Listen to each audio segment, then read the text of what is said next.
I'm Nick. I'm a young employee at Mitchell Motors, a major car manufacturer. I've loved cars since I was a kid, and after working hard to gain knowledge, I joined this company. My efforts were recognized. And now I'm part of the development team, leading a busy but fulfilling life.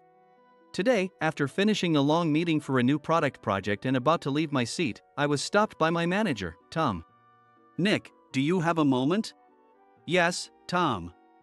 How can I help you? Don't be so tense. It's not a big deal. You know the part we're using for the new product in the project you're on? The one we discussed in the meeting. Oh, that part. Is there something about it? Yeah, as mentioned in the meeting, we're planning to outsource it. I want you to take charge of selecting the contractor. What? Me? I couldn't help but raise my voice in surprise. Seeing me flustered, Tom smiled gently and patted my shoulder. Life is all about experiences. But isn't it too soon for me to handle such an important task? This outsourcing deal is worth $100 million. Can I really manage it? Don't worry. Here's a list of candidates. All of these companies are reliable and have excellent technology. Other employees will help with the negotiations and contract procedures. I want you to visit these companies and develop your eye for quality. Develop my eye. Yes, it's a big deal, but it's a necessary experience for your future. I trust you, so go with confidence. If you have any problems or doubts, you can always consult me. Encouraged by his smile, I left the meeting room, still feeling nervous. The list he gave me included companies we have had long relationships with, all trustworthy and technologically capable. If I choose from this list, there's little chance of failure. From that day, I spent a few days contacting the companies on the list and visiting them. Today, I'm visiting the last company on the list. Nick, we've been expecting you. Please come this way. A young female employee politely guided me to the reception room. Probably in her mid-20s.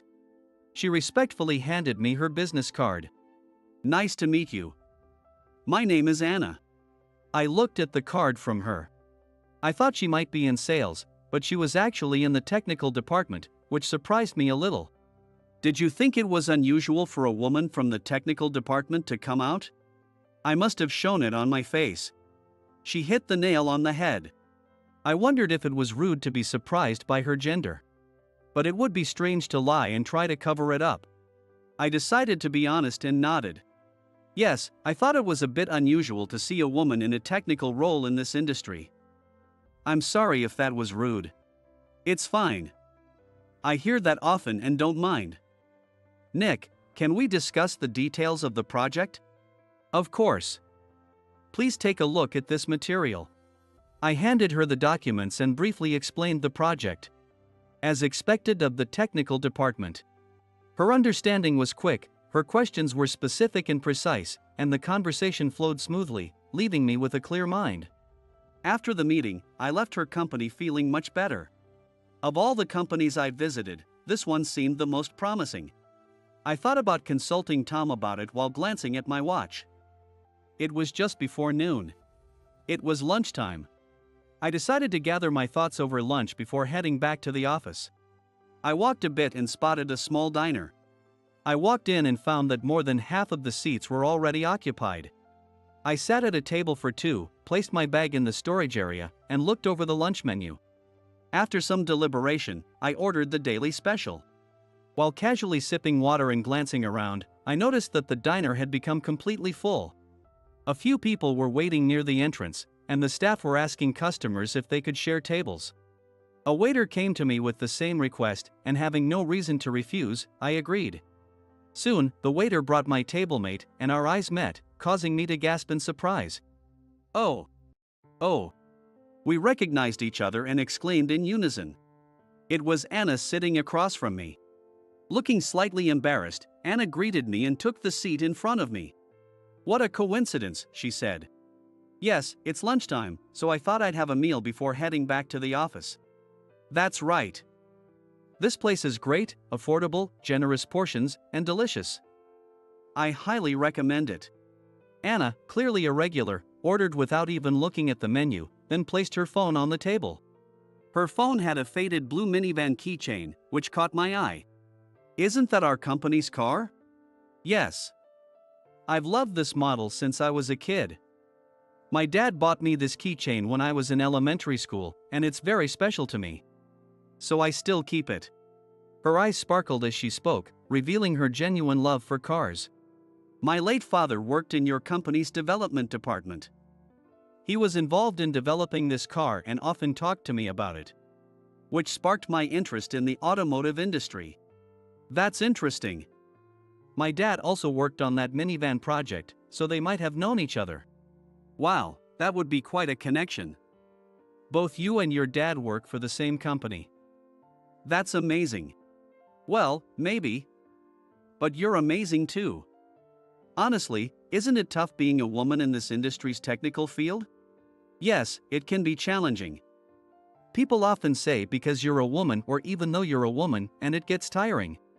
But it makes me want to prove them wrong even more. She said this cheerfully. Her demeanor was admirable, and I found it impressive. Eventually, I decided to proceed with contracting Anna's company as our top choice. All the companies had great technology and reliable representatives, but her company stood out the most. Her genuine passion for cars made me feel that we could create something great together. As we moved towards finalizing the contract, I frequently visited her company to discuss specifications and conditions. Over these discussions, Anna and I became quite friendly. After our meetings, we often ended up at the same diner, chatting about various topics. These days, when everything seemed to be going smoothly, preparing for an internal meeting the next day, I stopped by the factory and noticed I was missing some documents related to the contract with Anna's company. Apparently, I had forgotten to collect them from her company. It was completely my fault. Feeling a bit guilty, I contacted Anna to set up an appointment. She kindly agreed, saying, "It might take a little while to prepare. So you might have to wait, but it's no problem." If I went back to headquarters first, it would be past her company's closing time. Feeling slightly rude but needing the documents, I headed to her company in my work clothes. Anna was still preparing the documents.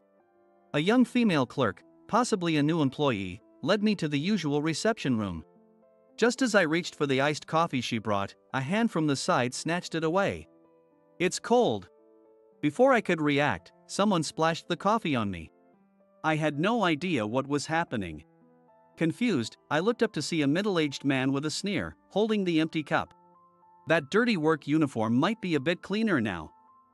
Be grateful. What? Whether you're a subcontractor or a lowly worker, who gave you permission to enter the reception room? The representative from Mitchell Motors will be here soon, so get out. Get out now, you slow-witted loser.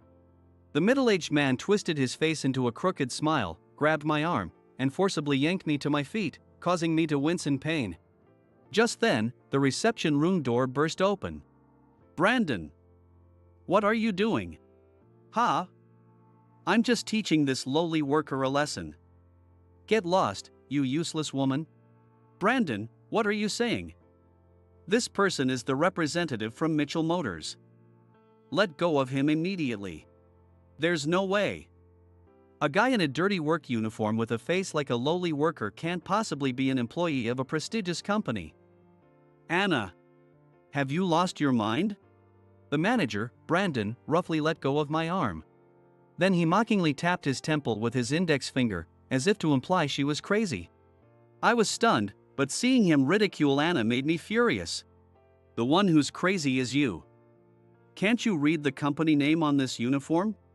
I pointed to the chest area of my work uniform, stained with coffee. There, of course, was the name Mitchell Motors.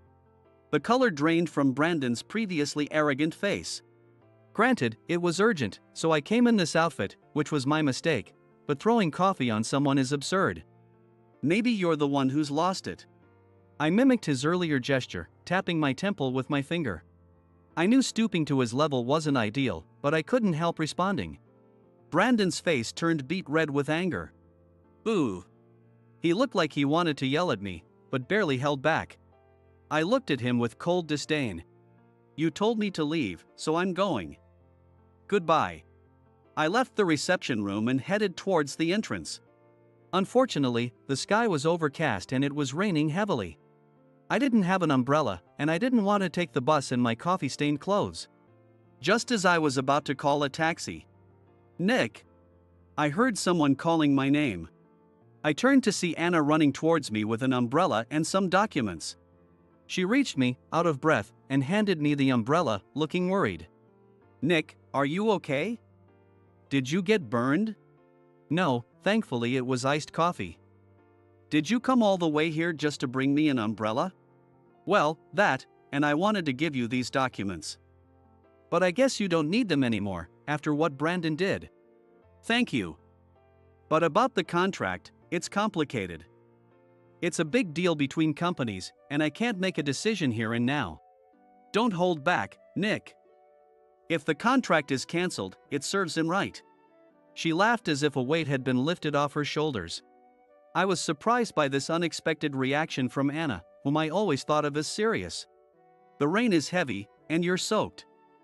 If you don't mind, I can give you a ride. No, that's too much. And you're still on the clock, right? Don't worry about it. I plan to submit my resignation tomorrow. What? Resignation? You're quitting?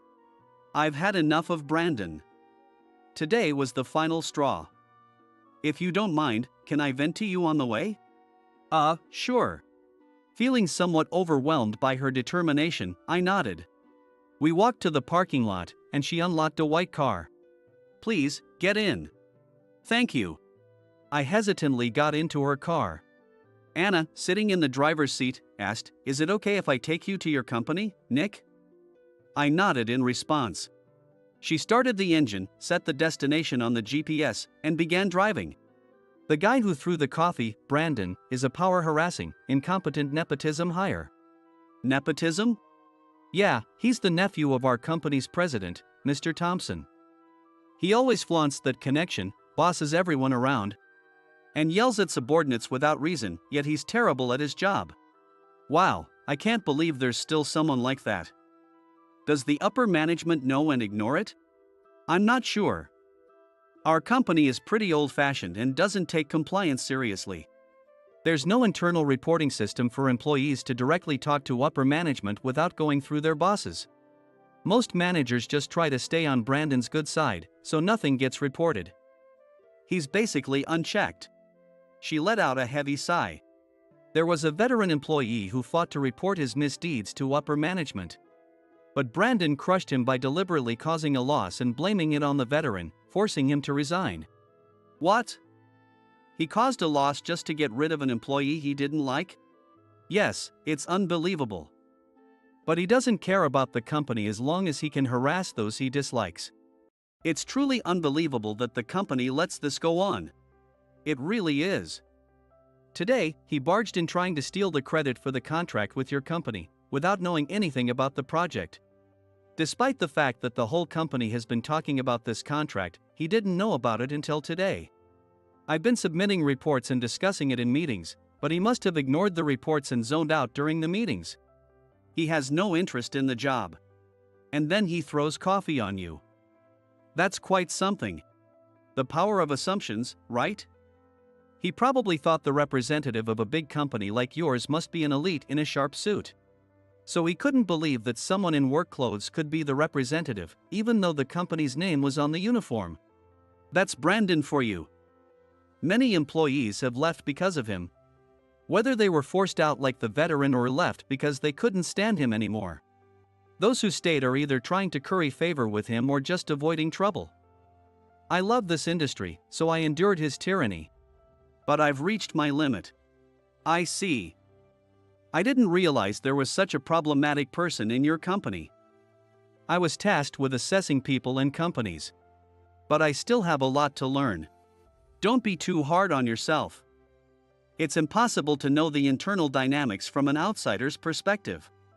Only a detective or an officer might be able to figure that out. She sighed deeply, probably one of many sighs she's let out. She's likely been struggling with this for a long time. I wondered if there was something I could do for her. There is one thing. Though it might bring me down to Brandon's level, which I wanted to avoid if possible. But desperate times call for desperate measures. After a moment of thought, I decided to speak up. If you had a way to get back at Brandon, would you take it? Anna looked at me with a blank expression. She might have wondered why I suddenly brought this up. After a brief pause, she nodded. If there's a way, I'd like to see him face consequences. Someone like him ruins the environment for making good products. I don't want to waste the efforts of my colleagues and predecessors who fought against him. But Nick, what's your plan? It's simple. We'll fight fire with fire. It's a bit childish, but since he started it, I think it's justified. She looked puzzled, but I smiled reassuringly. After she dropped me off at my company, I headed straight to a certain room. As I walked, the employees I passed seemed surprised by my appearance and the odd air about me. But I knocked on the door of a specific room without paying any attention to their reactions. A few days later, under the pretext of a business meeting, I called Anna to our company's conference room. As I led the way and knocked on the conference room door, I could sense Anna gasp behind me. Mr. Mitchell? Inside the meeting room was Mr. Mitchell, our company president. Anna, being a car enthusiast, must have recognized him. She stood there, stunned. You're Anna, right? My son has told me a lot about you. Your son? She seemed confused, trying to remember if she knew anyone with the last name Mitchell. Mr. Mitchell looked at me and smiled. The man standing next to you. Wait, really? She looked at me. And I nodded. Really? Yes, really. I heard your father worked at the same company, but I had no idea you were his son. But your last name is different. She looked puzzled, glancing between Mr. Mitchell and me. I use my mother's maiden name, Anderson, at work to keep my position as the president's son under wraps. My real name is Nick Mitchell. Only a few executives and some employees know about it. I was born into a privileged family, with parents who, despite their busy schedules, showered me with love. I love cars and have always admired my father, who works hard for the company. I worked hard to follow in his footsteps.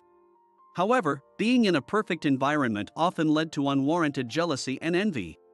When I did well on exams or entrance tests, people would accuse me of using my parents' influence. The same went for sports and the arts. Even compliments like "your parents are so accomplished, so of course, you'd turn out great too" didn't bring me any joy. Friends would jokingly call me rich boy, but it stung. In high school, my first girlfriend used me to brag, saying, "My boyfriend is the president's son." Being the president's only son was a huge burden for me, and that's why I wanted to hide my identity and prove myself on my own while I was young. This guy here is stubborn. He insisted on not using any connections, took our company's entrance exam on his own, and joined the development team by his merit. Though I did ask Tom from the development department to give him tasks outside his main duties to broaden his experience. Sending him to handle the contract with your company was part of that. I told him to develop his ability to evaluate other companies and people. I never expected him to come back with coffee spilled on him. That was truly unacceptable behavior from our employee. I deeply apologize. It's not you who need to apologize. It needs to come from Brandon himself. Yes, you're right. Anna nodded with a conflicted expression, likely thinking that Brandon would never apologize. We're thinking of giving him a bit of a scare. A scare? Yes. If he shows remorse and apologizes, that would be ideal. But from what I've heard, he doesn't seem the type. So we'll go directly to the main person, President, Mr. Thompson. My son tells me that many talented employees have left because of Brandon's tyranny. Your company is reputable and skilled, and we'd hate to lose that. To help your company improve, we'll use the contract as leverage and tell them. We can't trust a company that ignores compliance issues. He paused and smiled kindly. A look I recognized from home, not from his role as the president. Also, Anna, your father was a valued employee of mine. He often talked about you. I can't stand by while his precious daughter is treated this way. Let me help. Thank you, Mr. Mitchell. I appreciate your support. The meeting was set for a week later, in the same reception room at Anna's company, after business hours. Seeing Brandon's dismayed face upon seeing me and the confused look on Mr. Thompson's face was somewhat amusing. Anna, attending under the pretense of being the contract manager, looked tense. "Hello, Brandon. Good to see you again so soon." "Hello, Brandon. My son mentioned you took care of him recently." We both turned to Brandon and greeted him with cheerful smiles. He looked slightly puzzled to be greeted by both of us. "My son, you say? I don't quite follow." "Yes, it's only been a few days. My son, who rudely showed up in your reception room in his work clothes, received your attention. You even went out of your way to pour coffee on him to clean up his dirty uniform." At his words, Brandon finally realized who I was. His confused face turned bright red, and he glared at me with a hostile expression. "His son? You? What's with that attitude towards the president and his son? What did you do to him the other day?" I have no idea." "I was there," Anna interjected firmly. She, who had been silent until then, spoke up in a firm voice. Brandon glared at her as if to say, "Don't say anything unnecessary," but Anna, resolute in her decision to resign if necessary, didn't care. Nick was waiting in the reception room while I prepared documents. Brandon barged in, yelling, "Your dirty work uniform looks a bit cleaner now. Be grateful." When I arrived, Nick was drenched in coffee, and Brandon was shouting at him. "Is this true? It's a misunderstanding. No, she's right." He grabbed my arm and tried to throw me out, saying this wasn't a place for a subcontractor or lowly worker like me. "Your company certainly has impressive employee training," I said, cutting off Brandon's attempt at making an excuse and forcing him into silence. Mr. Thompson turned pale. "What have you done? Apologize now. I didn't realize he was a client." "That's no excuse." Mr. Thompson forced him to apologize. It seemed Mr. Thompson had some sense of propriety. I admired Brandon's audacity to still try to defy me in this situation. Seeing this as my cue, I spoke up. "In regards to the coffee incident, an apology would suffice. The stain was cleaned, and it's not a reason to terminate the contract." "However, Brandon, you mentioned you didn't realize I was a client, right? So what? That implies it would be acceptable to treat your own company's employees or subcontractors that way." "Mr. Thompson, haven't you noticed an increase in resignations from Brandon's department lately? Given his behavior, it's easy to imagine what goes on under his leadership. Personally, I wouldn't want to work under someone like that. We've only heard brief accounts, so we're not making any assumptions. But I believe a good company is built by good employees. An employee who mistreats others is a cancer. In today's world, you never know where information might leak from. If it does, it could cause significant damage to the company. We've had a long relationship with your company and don't want to lose that. I strongly recommend conducting an internal investigation." "You're right. This is very concerning. I had no idea. I will investigate internally, and if what you said is true, there will be severe consequences." "What? You're going to believe an outsider over your own nephew? Listen, this isn't school. Acting like a bully at your age is disgraceful. The investigation will determine the truth, but until then, you're on house arrest." Mr. Thompson spoke with disappointment. Brandon's defense was correct. The words of an outsider alone wouldn't serve as proof. However, ironically, his own attitude was the most damning evidence. The investigation reached out not only to current employees but also to those who had resigned. The results, as expected, were quite revealing. 6 months passed. Anna and I had been busy with work and hadn't seen each other in a while, so we planned to meet for dinner today. Of course, the dinner spot was our usual diner. As I looked over the menu, which now featured some new items, I heard someone call my name, Nick, and I looked up. "Anna, it's been a while, you look great." "Really? Thanks. I'm enjoying my work a lot, thanks to you and your father." "I'm glad to hear that. We kept in touch via email and phone, but I was worried about you. By the way, what happened to Brandon?" We had grown even closer, frequently exchanging personal messages. We both still love cars and remain dedicated to our work, maintaining a relationship that feels like comrades in arms. Even after learning that I'm the son of a major company's president, she treats me the same. These days, I find my relationship with her to be very comforting. I haven't told you the whole story.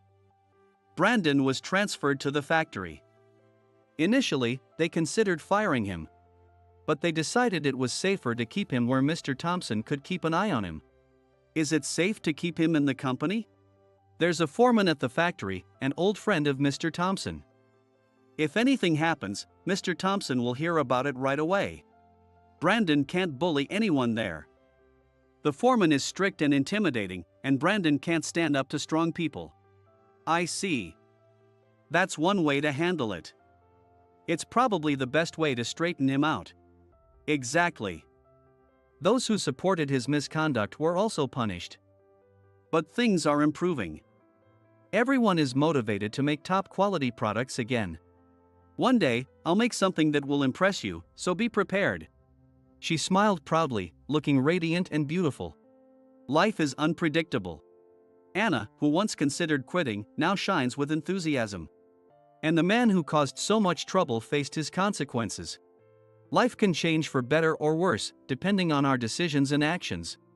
It's time for me to take a leap too. With a sense of determination, I took out a pair of movie tickets from my bag.